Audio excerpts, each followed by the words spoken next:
Hello everyone and welcome back to the Shuffle Squad YouTube channel. Today it's about 48 hours from the time that Miraidon won LAIC, at the time of filming this at least. Today I'd like to talk about how Miraidon won LAIC. So I have Juho Kallama's first place list pulled up right here, and I have all of his matchups pulled up right here. Some of the decks we don't know what he played, but all of the deck lists that I could find I have pulled up here so we can sort of talk about them quick. And you know, we don't know exactly how all of his games went, but I'm going to try to take a look at these results and analyze just how Miraidon made its way all the way to first place. This I think will be a helpful little exercise, help us understand how the deck won, and I think this is something that you can easily do for any tournament if you are sort of wondering what made a deck so strong for the tournament that it won. So let's start with all the decks that Juho played against before we go into individual matches. So we have beat 5 Gardevoir players, which historically Gardevoir not a great matchup for Miraidon before Paradox Rift's release, so Iron Hands clearly making a huge difference here. With, you know, Juho, at least as far as the Guardy players we know he played against, going 5-0. And then 1-1 against Charizard. Looks like 1-1-1 against Entei, but I assume this round 15 was an ID, so just 1-1 against Entei, really. Won this mirror match here, beat a Giratina, and beat a Lugia. And those are all of the matchups that we know that Juho played against. I couldn't figure out what this other deck was, so we won't be able to talk about that, but these are all the matchups that we have. And just bear with me for a second. I do have a little bit of a cold. So I don't have Juho's round 1 matchup or round 2 matchup. I think the first one I have is round 4 here, maybe. Yeah, so we have Augusto Mansoras, who was actually another Lugia, so Juho did beat 2 Lugia at least over the course of the tournament that we know about. So Miraidon against Lugia, of course, pretty good matchup. Let's take a quick look at Juho's list here. We have pretty standard Miraidon Flaaffy list, even like as far as pre-Paradox Rift goes. Really, the only new things we see here are the Iron Hands and the 1-0 double turbo energy to help power up the Iron Hands. And then, of course, we have 1 Lost Vacuum, which, you know, has been in and out of Miraidon lists. Only 2 Path to the Peak, which is definitely notable, because I think 3 was typically the standard. 4 Professor's Research is kind of interesting. I think typically, you know, we saw maybe 3 Research, 2 Iono, 2 Judge, 2 Arven was sort of the standard Sporner lineup. But Joe favoring the consistency of the quad Research, and then 3 Iono over playing any Judge, which I think I kind of like. Iono, better supporter at the beginning of the game, and better supporter at the end of the game. Of course, Judge giving you that early game disruption that Iono doesn't give you quite as much since you put your opponent to 6. But it is a better draw supporter for you, and it provides more disruption in the late game. And then only 1 Arven because we're playing a full 7 of these more powerful draw supporters here. But other than that, everything pretty standard. We do have the Mew EX in here. Zeraora is the free retreater instead of Flying Pikachu. Presumably to have another attacker against Gardevoir as well. So that may have been very relevant. And then we have the Zapdos and the Mew EX. We can see here, according to Played Out Limitless, the Gardevoir matchup, this format has been slightly favored from Miraidon, most likely because of Iron Hands. We see it has a, you know, typically not super great Roaring Moon matchup, but I don't think that matchup's too bad, and Juho didn't seem to play against any, at least that we know of. Excalibur, pretty favorable matchup that Juho didn't end up hitting any of. Not an amazing Charizard matchup, but we did see Juho went 1-1 against it. Not an amazing Giratina matchup, but Juho was able to beat the one that he played against.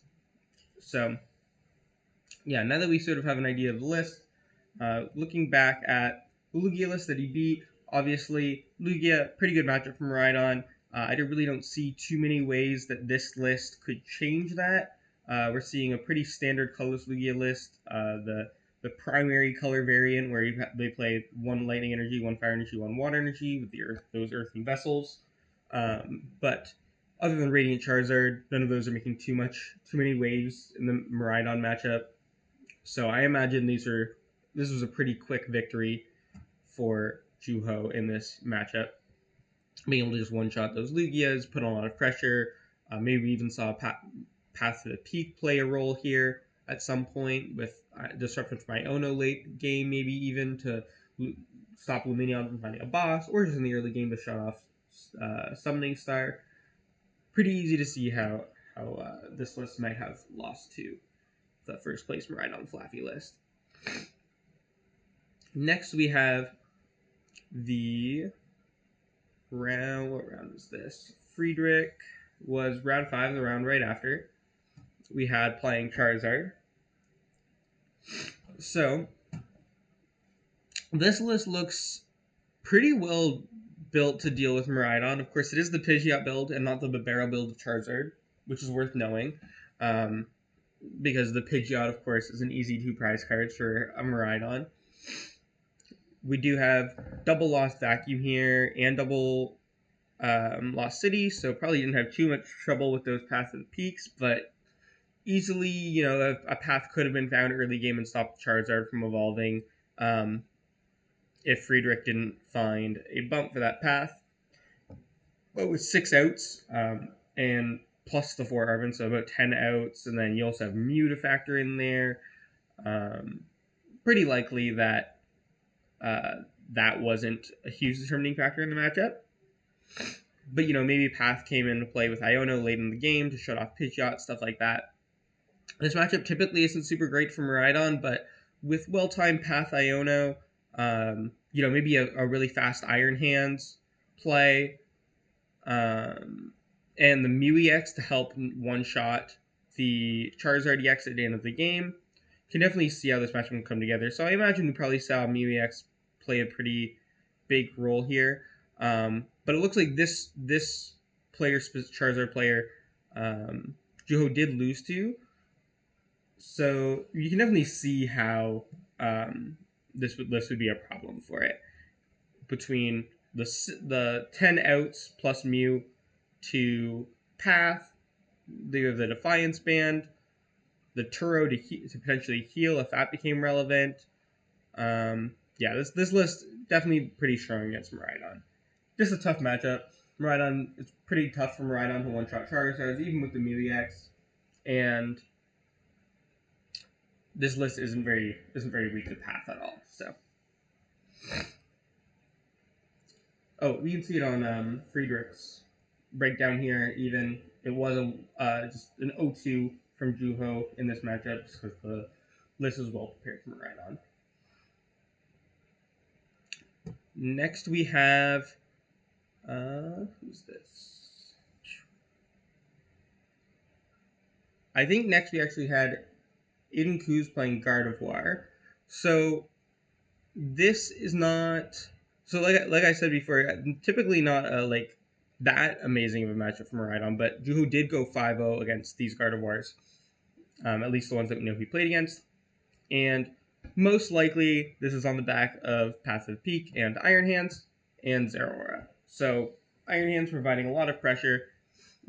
I don't know. There's 2 ways that the Iron Hands can go into Guardy here. So either, Juho can go first and, put the Iron Hands down turn 1, get an energy onto it, maybe hit a generator or a flat generator and a Flaaffy, and then get another attachment or maybe find the DTE and get a turn 2 Iron Hands. This can put a lot of pressure on Gardevoir immediately, especially if there's a Bravery Charm on this Iron Hands. It's just very difficult for Guardy to knock out. That Iron Hands can quickly take 4 prizes, and at that point, Miraidon is going to pretty much always win the game if the Iron Hands can take 4 prizes. Guardy really needs to find an immediate response to it. So if Juho can get a turn 2 Iron Hands with a Bravery Charm, maybe even find a Path to the Peak to put down to force them to replace, it's going to be a very, very tough road for the Gardevoir player at that point, especially once you factor in the fact that if they do return knock it out with a Shining Arcana Gardevoir, the Zeraora can come out, take the return knockout, and sort of still have a favorable trade there, because the Zeraora will only give up one prize. We also have some other, we have the double Raikou still. I know there's some listed playing double Iron Hands, one Raikou. So double Raikou means that even if the Iron Hands isn't available, Juho probably still finding the turn 1, maybe even if going second, or turn 2 going first attack, really consistently with a Raikou to take a quick prize. Triple Iono, double Path.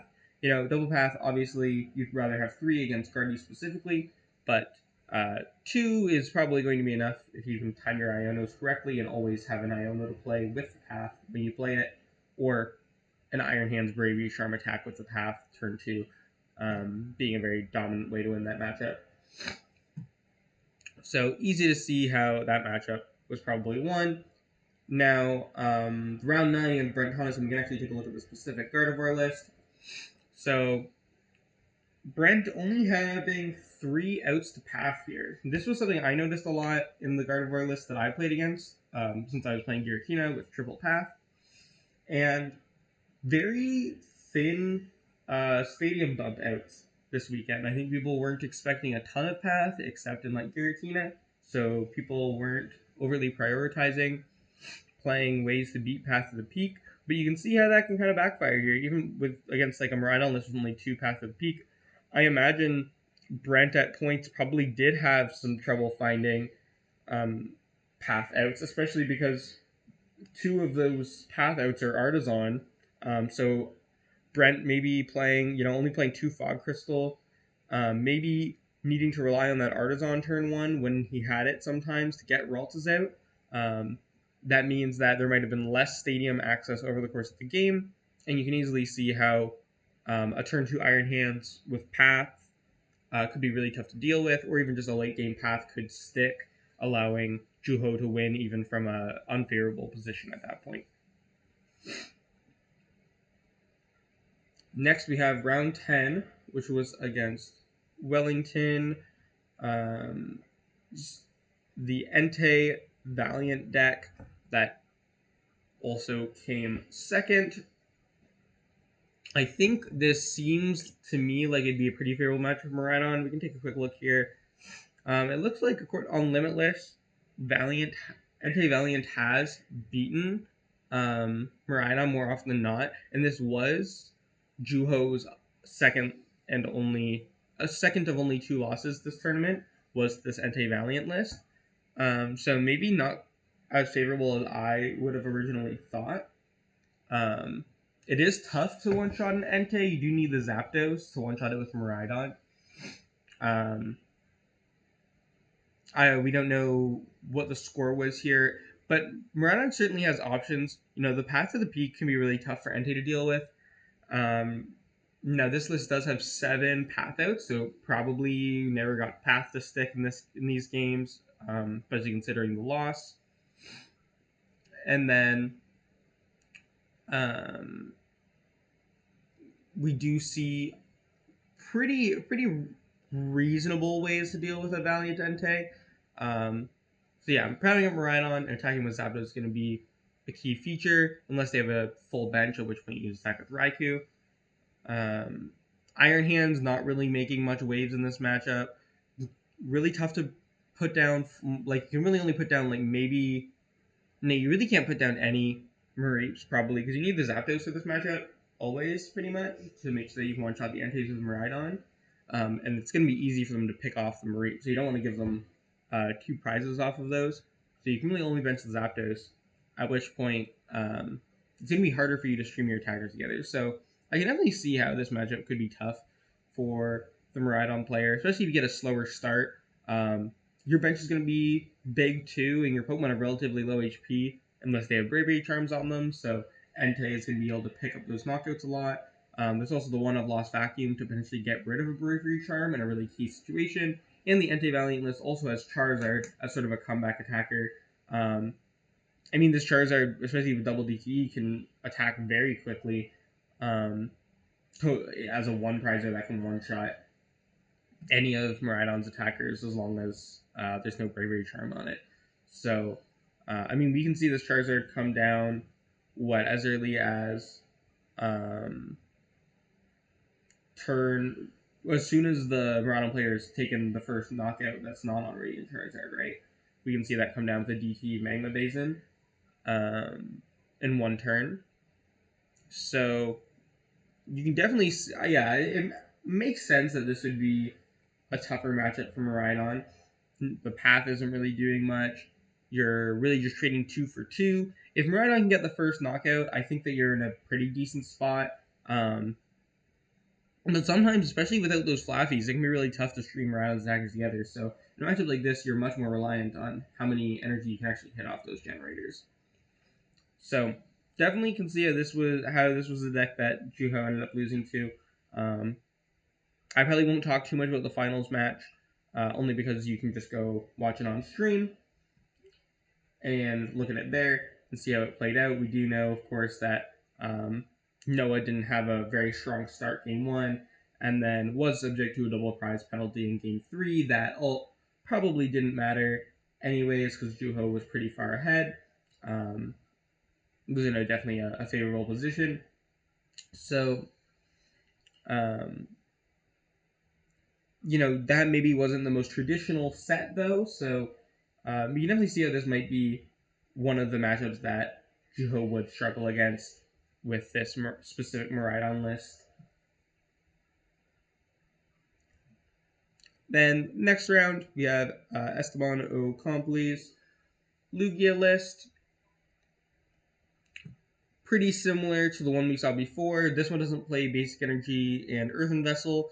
Not that that would have made too much of a difference with the first list, but I'd say this list with less options, probably even easier, if anything, probably about the same. Really just no good ways to deal with Miraidon in this list. Basically, your strategy has to be like hope that Miraidon doesn't get a turn 1 knockout, especially on a 2-prizer, and then you can take 2 prizes with your first Lugia or collapse it away and sort of trade 2 for 2 with Snorlaxes. You can take a knockout with Mew EX, and then you can end the game by taking a knockout with Charizard. But realistically, you're trying to just like only attack with 1 prize as much as possible. At some point, you're gonna have to weave in a 2-prizer. I think just the way this plays out to take maybe your last 2 prizes or somewhere in the middle there.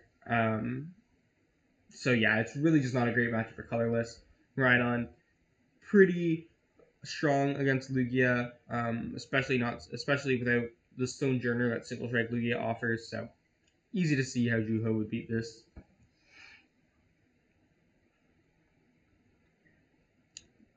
Next, the following round, we had Jacob Stillwell's Giratina list. Now, Giratina, in my experience, pretty good against Miraidon, but Miraidon can just get set up really fast and, get a little bit lucky, maybe some well-timed Ionos to get out of it. I imagine that's what we saw, probably like a quick boss on a Giratina V for a quick 2 prize cards early on. Maybe those Roxanne's not quite sticking, or maybe some slower starts from the Giratina. Well-timed switch cards to play around, picking up extra prizes with Sableye. Probably didn't bench too many extra 1-prizers. We may have even seen like go first, turn 2 Iron Hands, and then just like no response from the Giratina player because it can be tough to get turn 2 Mirage Gate as Giratina. And if the Iron Hand is able to just take 4 prizes because of that, definitely a much more favorable position.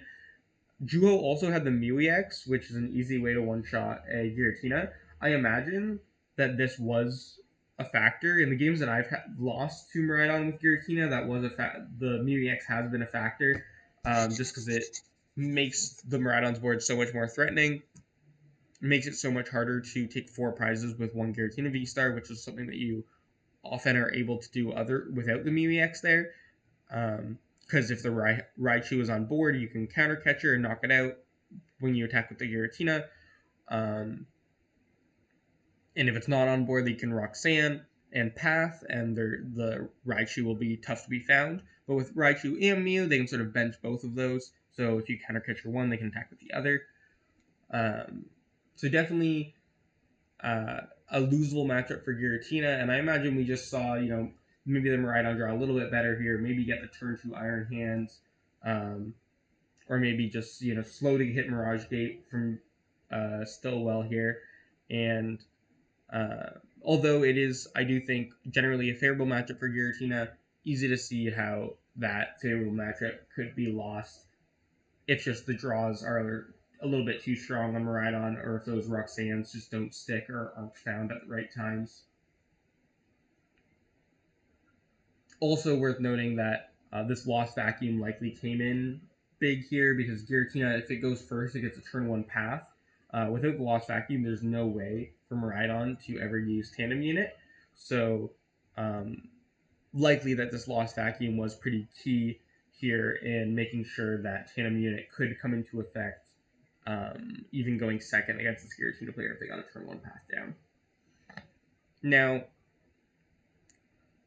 we see a mirror match here in the following round against Eric Ridgway. List is pretty similar. Looks like this one doesn't have MeWeX, instead has a second to Arven. Is there any other differences here? The Ultra Ball Nest Ball counts a little bit different, but that's not huge.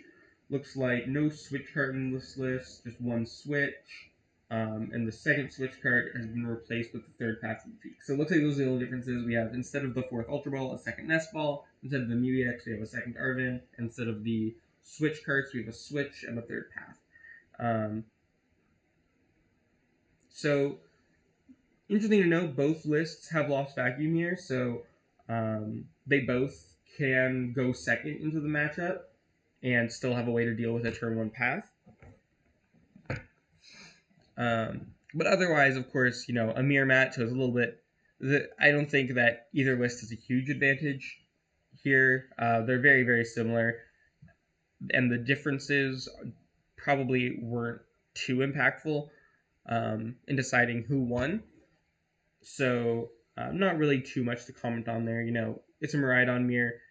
Whoever goes second has a pretty big advantage if they can get a turn 1 attack off, and whoever goes first can. Even if Juho went first, there could have been, you know, a turn 1 path, and then Eric did not find a way to bump the path to early and wasn't able to get a strong start that way. So lots of ways that Juho could have won this matchup. Of course, I think more than anything, Miraidon mirror is going to come down to luck a little bit. I don't think there's too many crazy things that can be done to swing the matchup one way or another that players wouldn't know to do, especially as we're in day 2 here. And I don't think that Juho's list was particularly more consistent, but I mean, there was, you know, the MeWeX to help maybe draw a couple extra cards at times, and the second switch card to make it a little bit more likely to hit a turn 1 attack. So that could have definitely come up. But yeah, overall, Miraidon mirror, nothing too crazy that could have gone down here, most likely. Next, we have the Charizard player that was beaten by Juho. Now, first thing I noticed about this list is that there is one less path out. There's only one Forest Seal Stone instead of 2. So it's very possible that made a difference. And again, we have the Pidgeot build, which means that there is going to be that 2 prize liability on board potentially for Juho. Now, a difference we could have seen in this game is maybe we saw like a turn 2 Iron Hands. That could be tough to deal with if, you know, turn 2 Iron Hands with a path and a Bravery Charm, or just turn 2 Iron Hands with a Bravery Charm in general.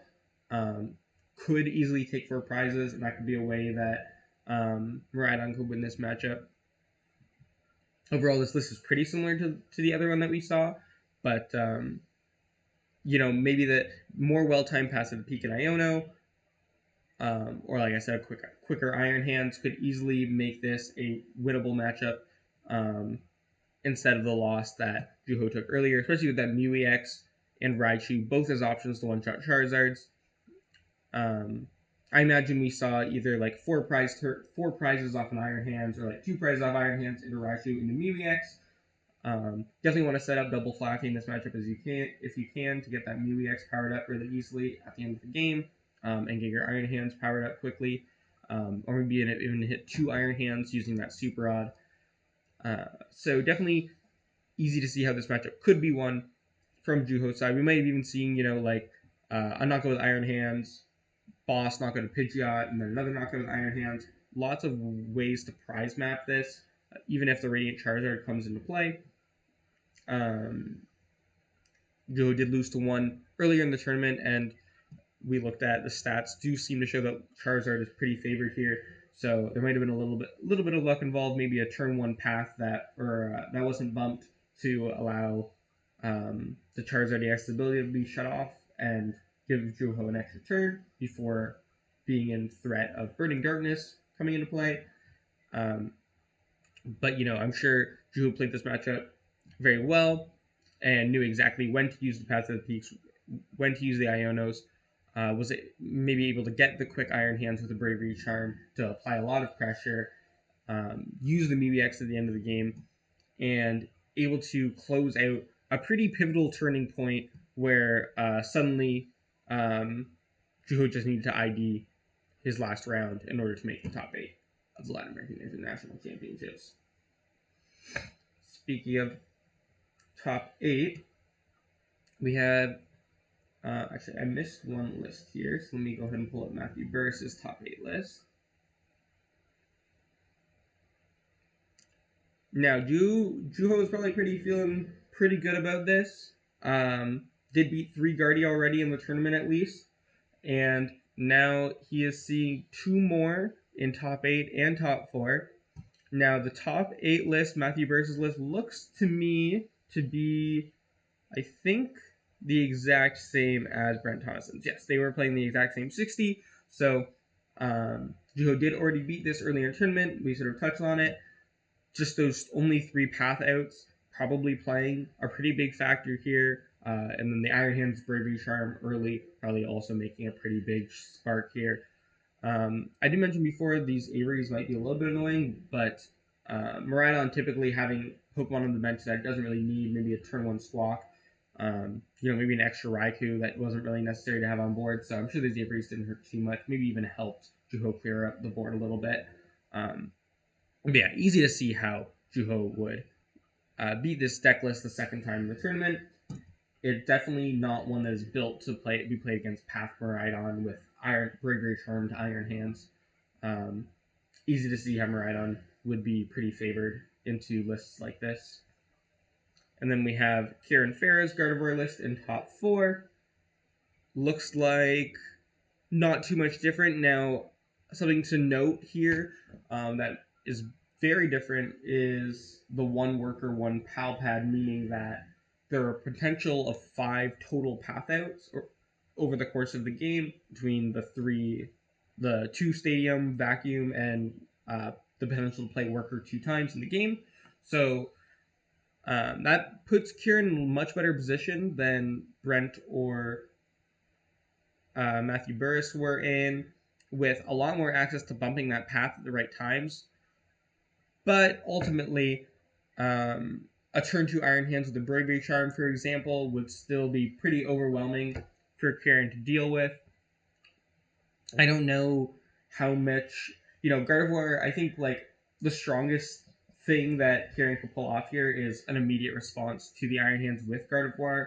And then you just power up 2 more Gardevoir from there and knock out 2 more 2 prizers.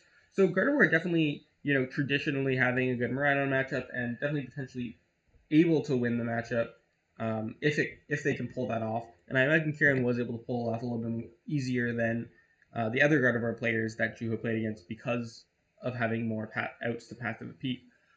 But Iron Hand's still going to be a very tough to deal with a turn 2 Iron Hands that has a Bravery Charm on it, or an Iron Hands combined with a Path and an Iono, especially with that Super Rod, meaning that Iron Hands can come out twice during the game, and 2 Bravery Charm, meaning that both times the Iron Hand comes out, it could potentially have a Bravery Charm on it.